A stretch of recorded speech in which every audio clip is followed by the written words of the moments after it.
Today on Deep Dive, we're going to be looking at Marvel Comics' The Amazing Spider-Man number 101. What's Spider-Man going to do about his 4 extra arms? Let's find out inside this exciting issue. Hello everyone, my name is Devin, also known as DH Artist, and welcome back to my Deep Dive series. As a follow-up to reaching 100 subscribers, I thought it would be fun to highlight issue 101 of Amazing Spider-Man. This issue features the first appearance of Morbius, the living vampire. If you missed my previous video where I covered issue 100, I'll link to it in the video description below. Now, since each book is from my own collection, you can expect their conditions to vary. Today's issue is complete and in good condition, so there won't be anything to detract from the story. Even though these can be viewed on your phone or computer, you can try casting them onto your TV so you can really see the detail and quality of the issue. If you enjoy these types of videos and want to see more content like it, check out some of my other deep dives. I've covered issues like Nova number 1, Superman number 75, X-Men number 32, and Daredevil number 25, featuring the first appearance of the Leapfrog. For a complete list of my videos, visit the organized playlists on my channel.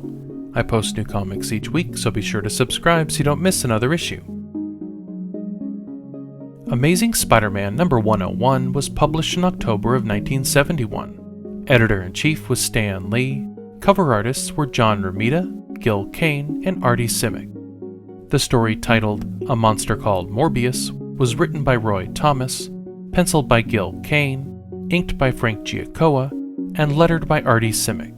The book consists of 32 pages with a cover price of 15 cents.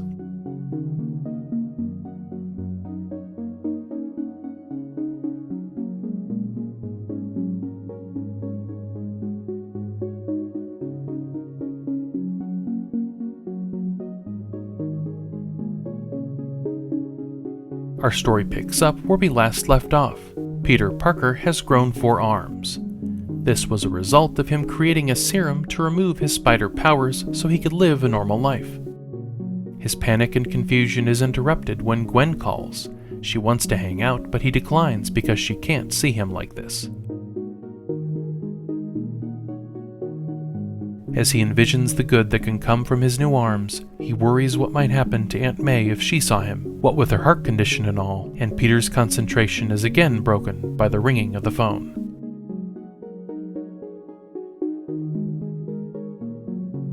This time it's Joe from the Daily Bugle with a late-night photo assignment. When Pete turns it down, he can hear JJ is upset on the other end.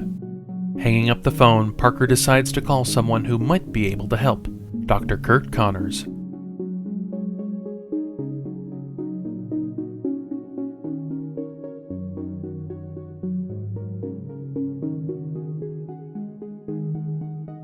And after speaking with Connors, he offers up his Southampton home for Pete to stay for a while.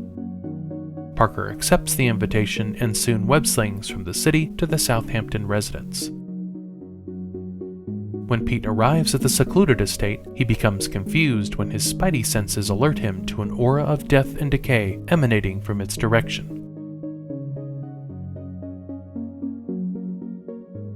Not far from the house is a boat anchored out at sea. The sailors on the boat are scared and searching for a man below deck. They just found the captain dead and blame the man in the hold because they've had nothing but bad luck and missing sailors since they found him stranded in the ocean. When the crew rushes to confront him below deck, he manages to hide and they think he's jumped overboard. As night falls, the man reveals himself on deck. With his skin now pale white, he thirsts for blood and begins searching for the crew. One by one, he picks them off, and just as dawn nears, he begins to come to his senses. Now ashamed of what he's done, he leaps overboard, hoping that the ocean will take his life. He awakens on the shoreline as the sun starts to rise. Cursing the waves that brought him there, he climbs the path to the Southampton estate and takes shelter in the belfry, where he can rest until night. 2 days pass, and in the basement of the same house, Spidey becomes frustrated that he can't find a cure.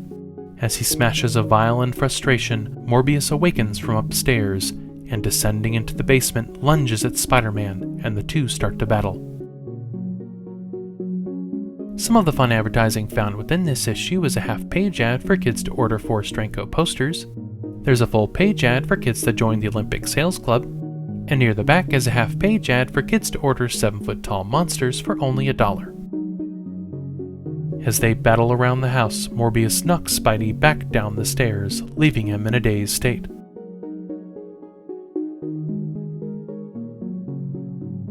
As Morbius moves in for the kill, Dr. Connors arrives, distracting him. As Connors dodges an attack from Morbius, he transforms into the Lizard. Slowly waking up, Spidey finds both the Lizard and Morbius arguing about who will kill him. Is this the end of Spider-Man? Readers would have to wait until the next issue to find out. Now, full disclosure, I don't have the next issue, number 102, in my collection yet, but once I do, I'll be sure to highlight it and link to it in the video description below. I hope you enjoyed today's deep dive.